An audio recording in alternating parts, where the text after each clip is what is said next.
ต่อหัวคนเกินจากนั้นเรียกห้องถ้าเกี่ยวพันถึงผู้มีอำนาจขอให้ส่งคืนก่อนขอให้ส่งคืนก่อนประสนเทศเฮาท่านเฮาเอาละลานี่นะเฮาที่หับกฎห้องกฎหมายที่สร้างกฎหมายมานี่เฮาบ่ปฏิบัติบ่เป็นแบบอย่างก่อนนี่ปลาสนหัวควันปลาสนบ่เสือถือเสียศรัทธาความเสื่อมันปลาสนต่อกับระบบของเฮาเป็นผิดเป็นภัยเนาะอันนี้ครับเจ้าว่าเป็นปัญหาหนึ่งเฮาต้องคิดก่อนมีหลายท่านอยู่นี่ก็มีหรือว่าหยุดอันผ่านมานี่ก็เห็นหลายท่านที่ว่าไปจับจองไว้มีและกฎหมายได้ระบุจัดแจงแล้วจับจองที่ดินไปซื้อเป็น100 200 300 เฮกตาร์ก็มีเรียกห้องโดยบรรดาท่านให้ผู้ที่มีอำนาจผู้ที่มีฐานะการเงินประสานกันสองไอ้หนองนี้ร่วมกันเฮ็ดร่วมกันจับจองร่วมกันสร้างภาพพจน์ที่บดีอันนั้นให้คนทุกข์นะอับประโยชน์นะคือบรรดาท่านสสได้บอกมานี้ที่ดินแม่นเครื่องมือในการทำการผลิตสัตว์นาเฮาคนหล่มโจมตีไปแล้วระบอบนี้ออกมานี่แม่นระบอบเพื่อประชาชนมีความประชาธิปไตยมีความเป็นเอกภาพระบอบเฮาจังสิยืนยงอยู่กูฝาอยู่กับชาติลาวคนลาวคันนี้คือผ่านมาบ่ได้แล้วข้าพเจ้าคิดว่ามันจะแจ้งกฎใดเรื่องการจับจองเรื่องการที่มีที่ดินหลายในเมืองนี่ก็มีว่าประมาณ10 ตอนผุนที่ไหนสันดินในเมืองนะบรรดาท่านสันละข้าพเจ้าเสนอว่าปัญหาที่สองนี่ให้กวดกาก่อนนะกวดกาก่อนกวดก่อนบรรดาท่านท่านผู้ใดจริงใจมาเสนอจริงใจมาขอยอมจำนวนว่าค่อยมีดินเท่านี้ค่อยขอส่งให้รัฐตามกฎหมายนี้นะนี่โอ้คนหย่องยอสมเสยค้อนยังหย่องยอสมเสยปัญหานี้ขอให้ไปจังใดเสียเอาออกสิบ้านในรายการขอให้เป็นโจทย์ไป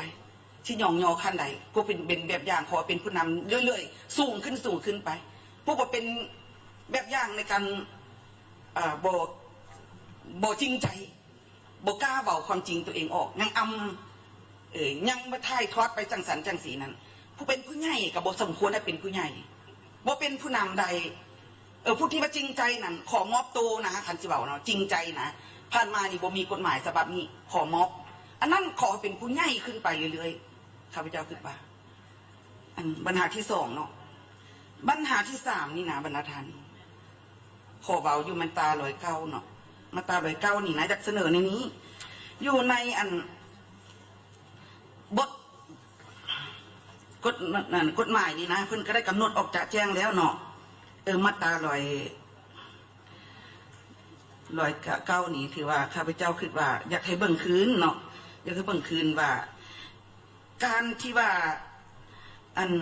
กับการประเมินราคาบรรดาท่านการประเมินราคาที่ดินนี่นะเนาะอันนี้สำคัญหลายจะเอาแต่พนักงานรัฐเขาเดอยู่ในอันนี้นะมันเป็นพี่น้องจองเกี่ยวกันเนาะ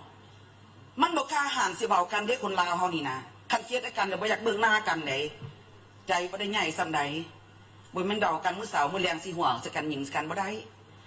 สั่นละขอให้มีบริษัทที่ปรึกษาเอกราชนะเข้าอยู่ในกรรมการอันนี้ในการกวดกาตีราคาที่ดินนะอยากให้มีนั่นเนาะจิตใจข้าพเจ้านี่คิดว่ามันสิดีกว่าและอยู่มาตราที่101นี่เบาคืนเนาะข้าพเจ้ากระสมเสยแหละนี่อยู่ในวรรคสุดท้ายนี่นะบรรดาท่านข้าพเจ้าคิดว่าควรกำหนดวันเดือนปีให้มันละเอียดคืออยู่สสวินามเที่ยวเย็นเนาะ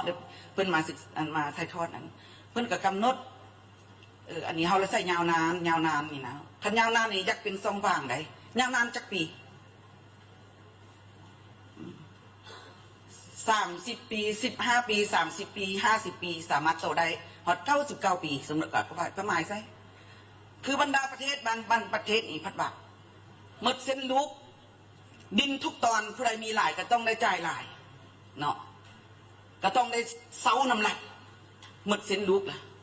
แต่คำว่ามีหอสมุดจะแจ้งได้ขึ้นทะเบียนอย่างจะแจ้งเลยดินเป็นของวงขลาญาติผู้ใดมีหลายก็ต้องได้จ่ายหลายผู้ใดมีหลายก็ต้องส่งคืนเหลือกำหนดหลายหมายความว่าเหลือจากที่ได้กำหนดไว้อยู่ในกฎหมายแล้วกับปัญหาที่จับจองที่ดินไปซื้อ บรรดาทานอันนี้เป็นปัญหาหนึ่งที่เป็นปัญหาที่ปลาสุนเจ็บใจขนาดหนอกคู่มือที่บางคนไปเห็นนะจับจ้องไว้บางเทื่อว่าเป็นดินลัดมอดมันนี่กระปันกันเอาคนละต้นละตอนไปเลยจะเป็นดินปกสกันแล้วแต่บรรดาทานดินสงวนก็แต่ว่าเป็นเขตสงวนแล้วบัดสุดท้ายกระปันเป็นล็อกยากให้กวดคืนนำอันนี้ปัญหานี้อีกให้กวดไปไวนี่ได้บอกสมมติว่าก่อนเขาชิดนำใส่กฎหมายดังกล่าว